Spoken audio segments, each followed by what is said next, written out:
আসসালামু আলাইকুম। আয়াতম কুকিংয়ে আপনাদের জানাই সকলকে স্বাগতম। আমি আজ বানিয়ে দেখাবো মাত্র 10 টাকার আমুল দুধের প্যাকেট দিয়ে দারুণ একটি মিষ্টির রেসিপি, যেটা হবে নরম তুলতুলে আর ভিতর থেকে হবে রসালো। একবার বানিয়ে নিলে বারবার বানাতে মন চাইবে, আর বানানো এতটাই সহজ যে 10 মিনিটেই বানিয়ে নিতে পারবেন। দেখেই আপনারা বুঝতে পারছেন যে কতটা নরম তুলতুলে, আর খেতে কিন্তু খুবই অসাধারণ। খুচখাচ কিছু মিষ্টি খেতে ইচ্ছা করলে 10 টাকার আমুল দুধ দিয়ে এতগুলো মিষ্টি বানিয়ে নিতে পারবেন। তবে চলো দেরি না করে রেসিপিটি শুরু করা যাক। শুরু করার আগে অনুরোধ জানাই, রেসিপিটি ভালো লাগলে প্লিজ লাইক কমেন্ট শেয়ার করে যাও, আর যারা আমার চ্যানেলে নতুন চ্যানেলটিকে সাবস্ক্রাইব করে দিও।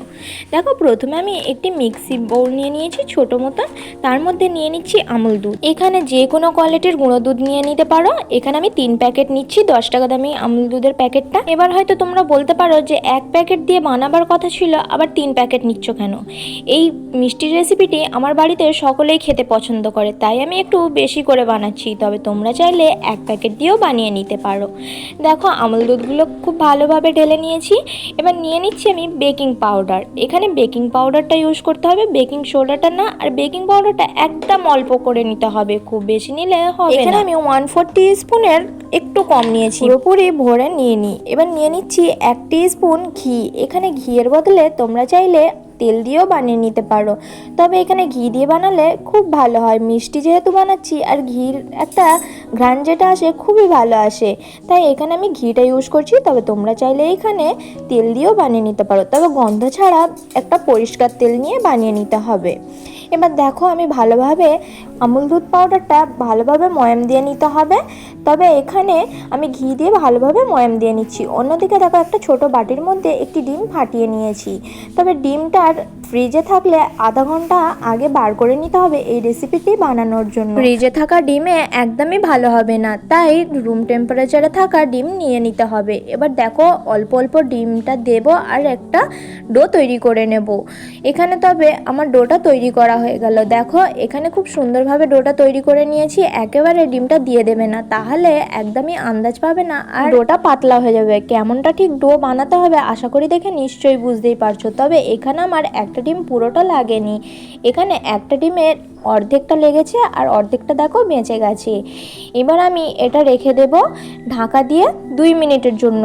ঘড়ি থেকে 2 মিনিট রাখবো, ততক্ষণ হাতটা ভালোভাবে পরিষ্কার করে ধুয়ে নিতে হবে। দেখো, 2 মিনিট পর ফিরে এসেছি, আর হাতের মধ্যে অল্প একটু তেল লাগিয়ে নিয়েছিলাম, যাতে হাতের মধ্যে এই ডোটা লেগে না যায়। 2 হাতের মধ্যে আমি একটু করে তেল লাগিয়ে নিয়েছিলাম, তবে তোমরা চাইলে এখানে ঘিও লাগিয়ে নিতে পারো। এবার দেখো, অল্প অল্প মিশ্রণ নেব, আর এইভাবে করে আমি ডোগুলোকে নিয়ে ছোট ছোট বল বানিয়ে নেব। তবে এখানে তোমরা তোমাদের পছন্দ মতন শেপ দিতে পারো, ওভাল শেপ বা গোল শেপ, যে কোনো শেপ দিয়ে নিতে পারো পছন্দ মতন। এইভাবে আমি সবগুলো ডো থেকে ছোট ছোট করে লেচি কেটে এইভাবে বল বানিয়ে নেব। দেখো, এখানে আমার সবগুলো বল বানানো হয়ে গেছে। এবার চলো এগুলোকে রান্না করে নেওয়ার পালা। তার জন্য একটি ফ্রাই প্যান বসিয়ে দিয়েছি। ফ্রাই প্যানের মধ্যে নিয়ে নিয়েছি 1 কাপ পরিমাণ দুধ। এখানে আমি লিকুইড দুধ নিয়েছি, তবে তোমরা চাইলে যে কোনো দুধ দিয়ে বানিয়ে নিতে পারো। আবার চাইলে চিনির শিরার মধ্যেও এগুলোকে বানিয়ে নিতে পারো, তবে চিনির শিরার থেকে আমার মনে হয় দুধের শিরার মধ্যে দিলে খেতে বেশি ভালো লাগে। এবার দেখো, এর মধ্যে দিয়ে দিচ্ছি 2টো এলাচ। এলাচের মুখগুলো হালকা করে ফাটিয়ে নিয়েছি, আর দিয়ে দিচ্ছি 1/2 কাপ পরিমাণ চিনি। এখানে চিনির পরিমাণটা তোমাদের টেস্ট অনুযায়ী নিয়ে নিতে পারো। এবার চিনিটা ভালোভাবে দুধের সাথে মেল্ট হয়ে আসা পর্যন্ত অপেক্ষা করব, আর দুধটা হালকা ঘন হয়ে আসা পর্যন্ত অপেক্ষা করতে হবে। তবে খুব একটা ঘন করব না, খুব একটা ঘন করলে মিষ্টির মধ্যে শিরাটা ঢুকবে না। এখানে আমি জাল করে নেব খুব ভালো করে। দেখো, এখানে আমি জাল করে নিয়েছি, আর দুধটা অনেকটা আগে থেকে ঘন হয়ে এসেছে, তবে খুব একটা ঘন হয়নি। খুব একটা ঘন করা যাবে না, তাহলে মিষ্টির মধ্যে ঢুকবে না। এবার দেখো, মিষ্টিগুলো বানিয়ে রেখেছি, সেই মিষ্টিগুলো এবার দিয়ে দেব। তবে এখানে আলতো হাতে দিতে হবে, না হলে লেচিগুলো ভেঙে যেতে পারে, তাই এইভাবে আস্তে আস্তে করে দিয়ে দিতে হবে। দেখো এখানে আমি সবগুলো লেচি বা সবগুলো মিষ্টি দিয়ে দিচ্ছি দুধের মধ্যে। এবার দিয়ে আমি গ্যাসের ফ্লেমটা হাইতে করে দেব। আর মিষ্টিগুলো আলতো হাতে এইভাবে করে মিক্স করে নিতে হবে, খুব জোরে জোরে মিক্স করা যাবে না, তাহলে মিষ্টিগুলো ভেঙে যেতে পারে। এবার আলতো হাতে মিক্স করে আমি গ্যাসের ফ্লেমটা হাইতে রেখে এটা ঢাকা দিয়ে 5 মিনিটের জন্য রান্না করে নেব। তবে 5 মিনিট আমি একইভাবে ঢাকা দিয়ে রাখবো না, মাঝে মধ্যে এইভাবে একটু খুলে নেব, নাহলে একভাবে এটাকে রান্না করে নিলে বা বেশি রান্না করে নিলে এটা ভেঙে যেতে পারে। তাই আমি মাঝে মধ্যে এইভাবে করে ঢাকাটা খুলে এইভাবে করে মিক্স করে নিতে হবে। আমি এইভাবে ঠিক ঘড়ি ধরে 5 মিনিট মতন রান্না করে নেব, এর বেশি রান্না করা যাবে না।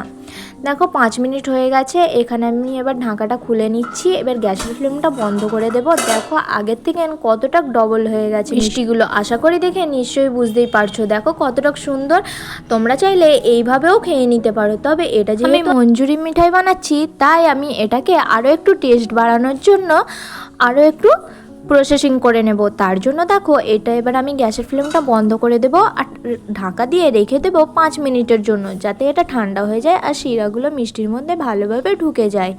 5 মিনিট পর দেখো ঢাকাটা খুলে নিচ্ছি আর মিষ্টিগুলো অনেকটাই ঠান্ডা হয়ে গেছে। এবার আমি এগুলোকে তুলে নেব একটা প্লেটের মধ্যে। আর দেখো কতটা সুন্দর আর কতটা লোভনীয় লাগছে, আশা করি দেখে নিশ্চয়ই বুঝতেই পারছো। এই পর্যন্ত যারা আমার রেসিপিটি দেখছো লাইক দিতে ভুলে গেছো, একটি লাইক দিয়ে চ্যানেলটিকে সাবস্ক্রাইব করে নাও।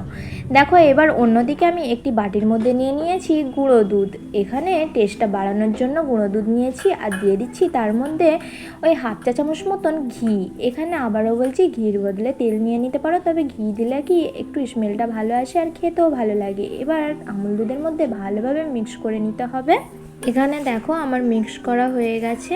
এইভাবে করে একটু দানা দানা রেখে মিক্স করতে হবে, যাতে দানা দানা হয়ে থাকে আমুল দুধগুলো। খুব ভালোভাবে হাতের সাহায্যে একটু চাপ দিয়ে এইভাবে করে মিক্স করলে দেখবে খুব সুন্দরভাবে দানা দানা হয়ে গেছে। আর যদি না দানা দানা হয় তাহলে ঘির পরিমাণটা আরও একটু বেশি নিয়ে নিতে পারো।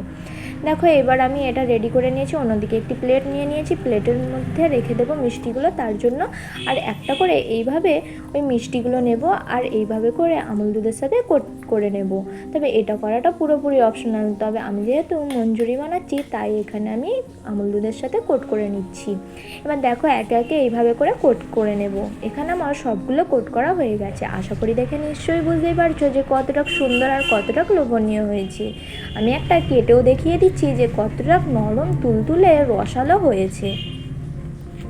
দেখো কতটা নরম তুলতুলে রসালো হয়েছে, আশা করি দেখে নিশ্চয়ই বুঝতেই পারছো আর বোঝানোর কোনো দরকারই পড়বে না। দেখলে তো কত সহজভাবে মাত্র 10 টাকার আমুল দুধ দিয়ে যে কত সুন্দর একটা মিষ্টির রেসিপি বানানো যায়। আশা করি এই ভিডিওটা না দেখলে বুঝতেই পারতেন না।